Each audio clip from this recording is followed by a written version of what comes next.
Well, as I've been telling you during giving you the weather this week, we are under red flag warning for a couple days. And I think it's appropriate that today that Steve Concialdi brought along someone who is stationed right in the middle of an area that could see a wildfire, firefighter Jeff Shelton from Station 15. Nice to meet you. Nice to be here. And I see that you are a fire behavior specialist. So exactly, is that a special training that you have? Yeah, it's over and above my normal duties as a firefighter paramedic. And basically, I have special training that allows me to kind of dissect the fuels, the weather, and the topography so that I can provide decision support for our management so that they can understand the speed and intensity of a wildfire. Steve knows this firsthand. You've been in the thick of things before, and having been right in the middle, especially back in 2007,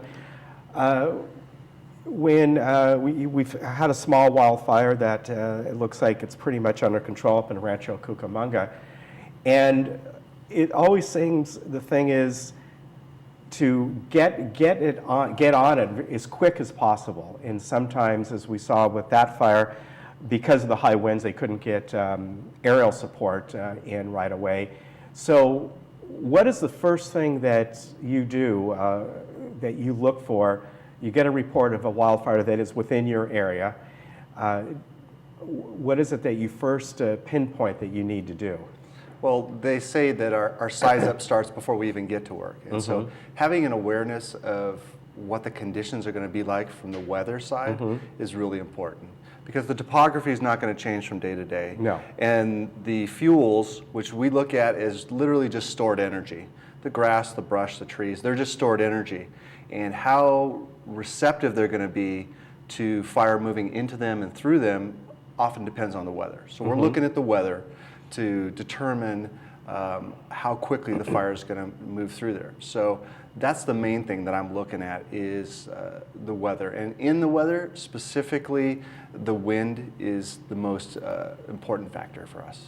Yeah. And just on Wednesday, just after 1 o'clock, we had a wind-driven fire. A fire started just off the 241 toll road. And anytime we have low humidity, extremely dry vegetation, and like Jeff said, the strong erratic winds, it rapidly grows a fire. So this wind-driven fire was heading towards homes. And the key for us is getting our helicopters. We have 4 helicopters. Orange County Fire Authority has 4 helicopters. 2 were up that day, and they quickly got to the fire, knocked it down, and allowed all of our ground forces time to control the fire, keep it in check. And the other thing is, our Ready, Set, Go program. We really stress a great fuel modification zone with any new community. And this community of Portola Springs and a lot of communities in Orange County basically will have a buffer between the natural vegetation and the homes. And this fuel modification zone is drought-resistant plants. They're heavily watered, plus there's a nice separation. So when the fire gets close to it, it will slow down and it'll allow our firefighters to bring hose line between homes or in the backyards and to keep that fire small, and it allows our helicopters to get in there, and any major fire hopefully will slow down. They could hit the front and knock the fire down. Yeah, and I think we especially saw that back then in 2007 with Foothill Ranch. The fire really surrounded all those homes there, and yet all those homes, I think there might have been maybe somebody had a little backyard shack that might have got singed or something, but overall all those homes were saved because that community was built. Correct. The homes were what we call hardened, and that's kind of the terminology we look at. Is the same way you would harden your home against any other threat, flood or burglary. Right. And so you can take measures to harden your home, and that's part of the Ready, on the Ready, Set, Go, is taking the measures to help us help you. Because during these wildland fire events, we can't be everywhere. Right. There's not enough resources. We'd love to, but we can't be everywhere. So what we need is your help to bridge that gap until we can get in there and do some work. All right. In this community, especially, if there's a fire in the area, smoky conditions will be throughout. So we never recommend staying in the area and staying in the smoke. It's unhealthy to breathe.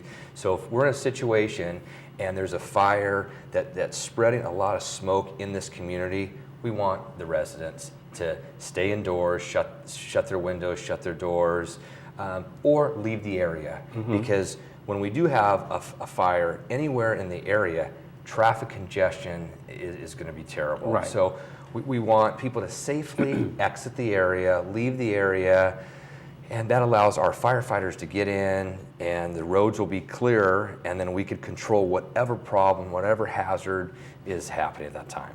Yeah, and So if, we are saying is, if you stay ready, you don't have to get ready. So if you have all your plans in place beforehand, if you know what you're gonna take with you in case one of these events happens, it's organized, you have in your mind already determined trigger points that if the fire gets to here, if I see these conditions, this is where I'm gonna decide to leave. Then when you do leave, you're not going to be in a panic. You're not going to think, did I leave something? And you're going to be able to put your full attention towards your safety, and you're going to leave in plenty of time.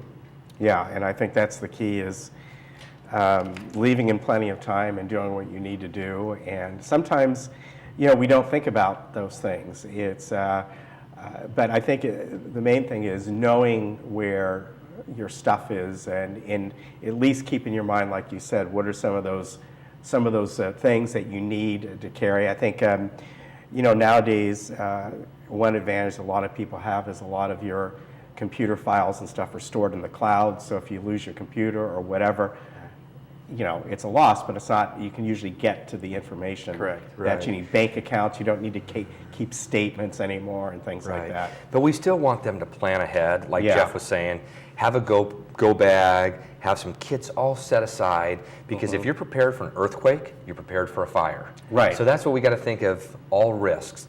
And then we still want them to grab their prescription and their glasses. You could still grab your computer, your laptop, and just take your important papers if you still want to take those, photos. And so those are the things that you can't replace. But if you have a plan before an earthquake, before a fire, you'll know what to do, and then it's easy to leave.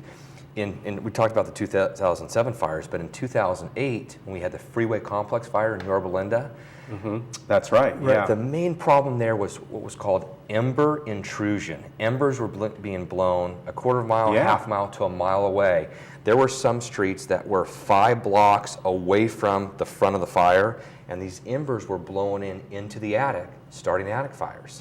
So just Wednesday, we had 36 fires in Orange County, and then 17 other calls with wires down. That's significant in one day. And part of those fires were structure fires, vegetation fires, but there was a fire along the 55 freeway at 17th Street, just along the freeway.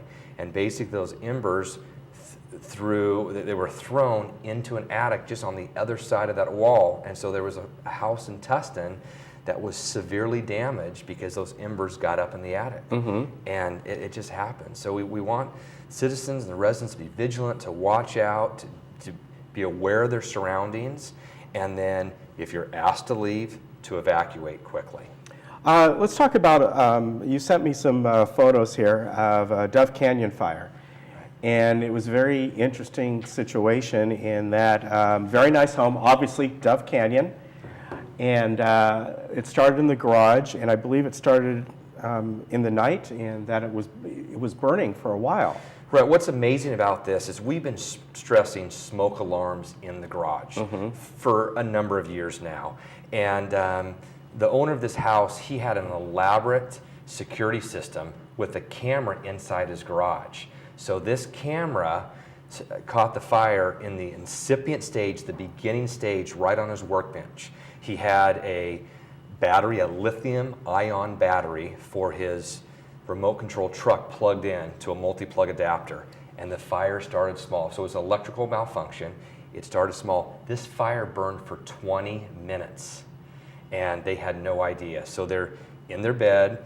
His wife was asleep. He was in bed on his iPhone doing some work. They had a 5-year-old daughter asleep, a 3-year-old daughter asleep, And all of a sudden, the fire started at 10:46. At 11:06, he hears something breaking downstairs, and he thinks somebody's breaking into his home.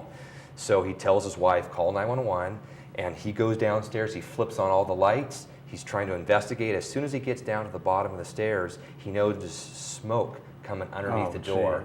And so he yells to his wife, tell them the house is on fire. He ran up, he grabbed his daughter, his wife grabbed their son, and they ran out. So as they come running out of the front door right here, fire is already blowing up out of the garage. The kids' bedrooms are right up there. Oh, gee. And so this fire did extensive damage. This is over a 4,500 square foot home. It burned the entire attic, the upstairs bedrooms, and the garage. And again, 20 minutes.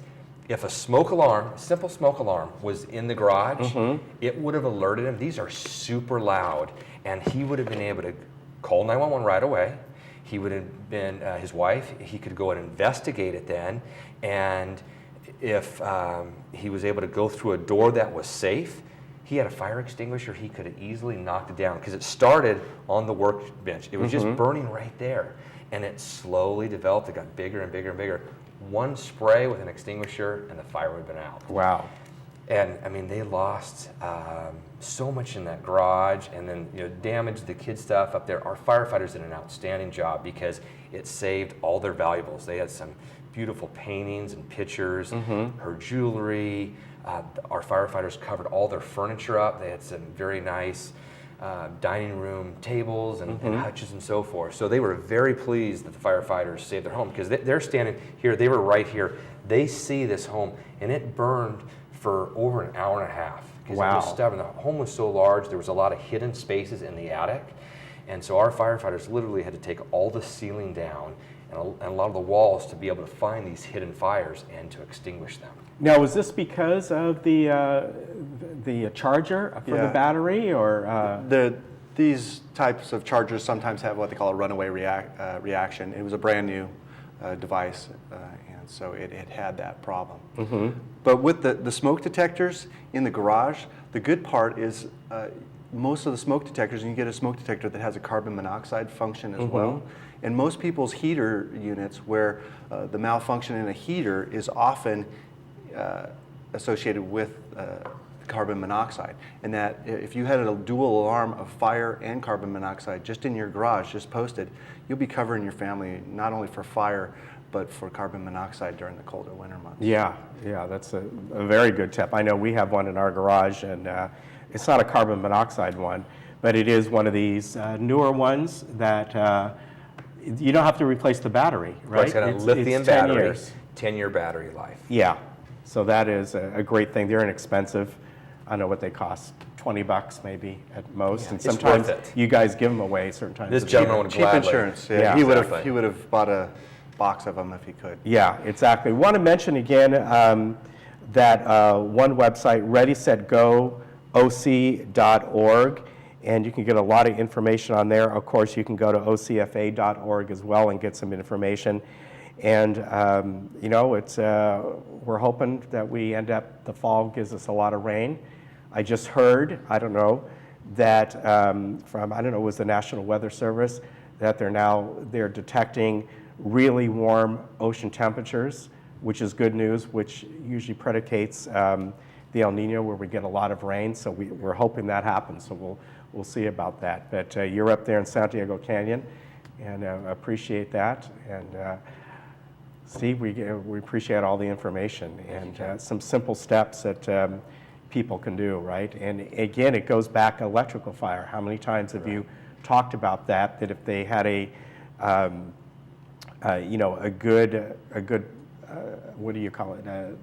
Defensible space. Yeah, multi-plug adapter. Multi-plug with adapter. circuit, With the circuit breaker, Just right? yesterday in Santa Ana in the afternoon, there was an apartment complex, and there was a cord or a couple cords that was underneath a couch, and it got compressed, the wires. So that builds up so much heat there.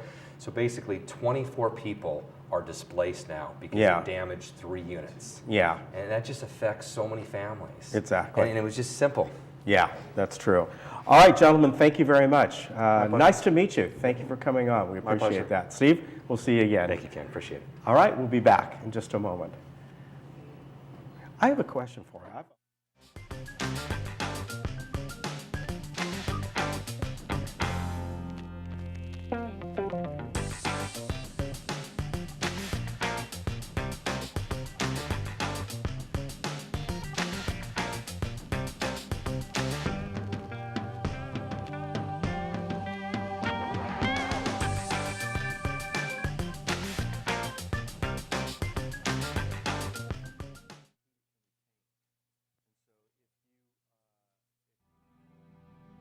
You don't have to wear the gear to be a firefighter. When you've got something on the stove, an unexpected fire could break out, so be prepared. Stand by your pan while you're cooking. Keep a fire extinguisher close by, and know how to use it. Remember pass, pull, aim, squeeze, and sweep. You'll feel like a hero too.